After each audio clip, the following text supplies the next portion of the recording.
Hi, my name's Daniel from Nguyen Youth, and today on You Got This, we're chatting with my mate, Jono. Jono's had a bit of experience with PowerChair football and is even an author. So welcome, Jono. Thanks for having me. If you could do anything for a day, what would you do? Probably travel. Yeah? Where would you travel to? I'd love to travel somewhere overseas. I've never been able to do that before. I've only ever travelled interstate, and that was only recently as well, over the past few years. So I don't know, somewhere like New Zealand or London or Japan, something like that. Those places intrigued me. You know, Japan has the food, New Zealand, you know, Lord of the Rings was there, and I only recently watched that, so I'm all into that at the moment. And yeah. Do you have any hobbies that you enjoy doing just in your free time? I don't mind listening to music. I love my music, any genre, from any era. I would like to get into like playing an instrument. I haven't really pursued that just yet, but I'm looking to sort of investigate a bit more if there's any possibilities there. Probably like a woodwind instrument or something like that. And just sports, I'm a sports fanatic. So if it's football or soccer, cricket or basketball, I'm always following that. Fantastic, mate. Do you have a football team that you barrack for? Go for the Crows.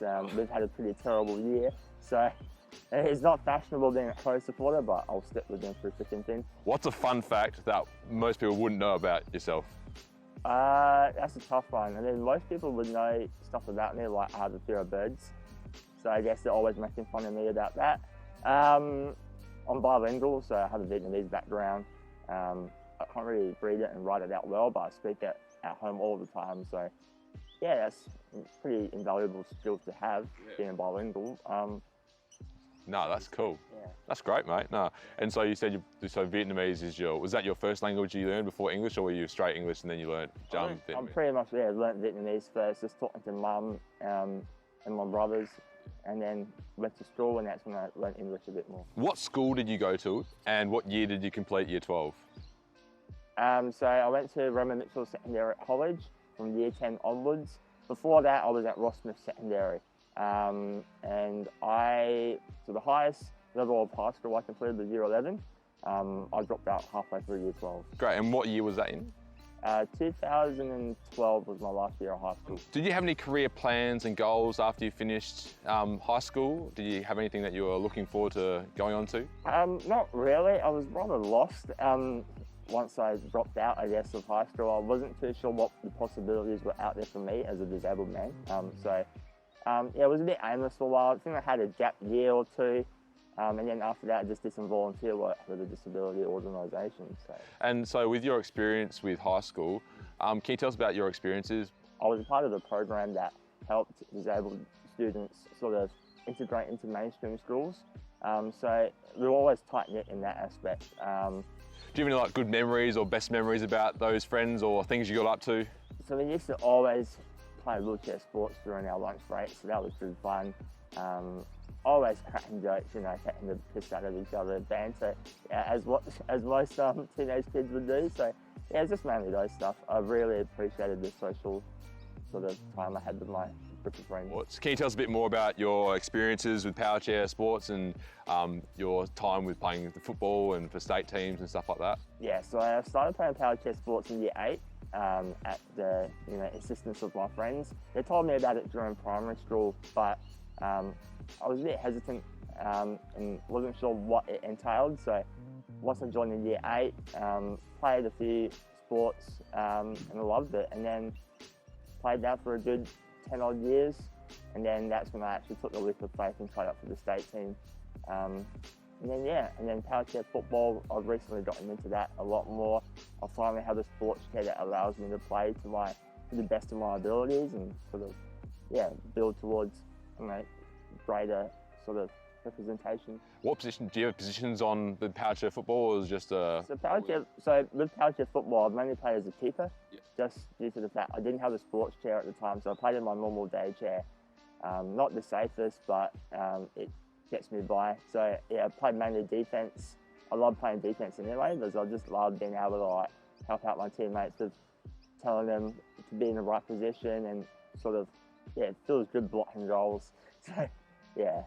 You mentioned your state experience. What was your, you mentioned you're a bit nervous and about it. Can you tell us a bit more about that and your experience and the friends you made through that as well? Yeah, so with the state level representation, I had been aware of it since I started when I was in year 8, but doctors and my mum, well, the doctors said I had restrictive lung disease, so they were always worried about me flying with the altitude and stuff like that. And then with a mum, she was protective of me, not sure who would be able to help me while I'm interstate if I was to make the team. But then about 2017 was my first year playing for the state, and I was able to get someone that my mum knew to help me just to ease her concerns, and then I was able to get a lung function test, and they said that my lungs would be able to deal with like the rigors of air travel and all that. So yeah, that was first time I actually flew out of South Australia was in 2017 as a 22-year-old. Wow. Yeah, so long overdue, but it was a wonderful experience. I loved it. Yeah. Great. And since then I've been to Sydney and to Melbourne for other sports tournaments. So yeah. I've heard you've done a bit of writing and been part of a book. Can you tell us a bit about that and your experiences with that? So a good friend of mine, Chantel, who's also my teammate, she got a hold of an advertisement about a book project aimed at people with disabilities, and asked if I wanted to share my story, considering my story was a bit unique in that I was a late bloomer to playing and travelling, and it would be a good representation of disability. So yeah, we signed up to that book project. I was to provide the story to Chantel. She was going to be my writer. It took 3 years, that process, and then we were able to publish the book this year. So the book's called the 18.5. The 18.5 is a percentage of people in Australia with a disability. So there's stories from people all across Australia and a few from international backgrounds. So yeah, it's a worthwhile read, and it's just good for people to read and understand that people with disabilities are able to achieve and live a normal life. Jono today could give Jono in high school a piece of advice. What would it be? I would say to be a bit more persistent, not be too discouraged so quickly, and to ask for help. I think I was at that stage in my life where I wanted to deal with it myself and felt like I could take the pressure on myself, and as a result, I dropped out. But yeah, if I had a chance to talk to my younger self, I'd say to access more support, ask questions, and to stick to it, because in the long run, it'll be to your benefit. Yeah. Year 12s are often told that this is the most important year of their life. What would you say about that statement? I think that statement is true. It's a combination of all your years of primary school and high school, and applying your knowledge and just trying to sort of map out the possibilities for you post high school. You're setting yourself up for a career that you're passionate about, or any sort of passion projects or whatnot. So yeah, definitely a true statement in my opinion. There's been increased anxiety and stress for the Year 12s this year with all the effects of COVID-19 and what it possibly might mean for their future going forward.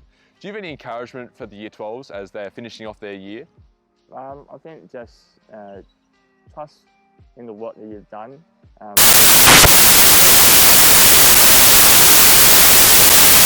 Your friends and your family as much as you can, and stay connected, because staying connected is pretty important for your well-being, mental health, physical health. So yeah. Hi, my name is Jono, PowerChair Sports athlete, class of 2020. You got this.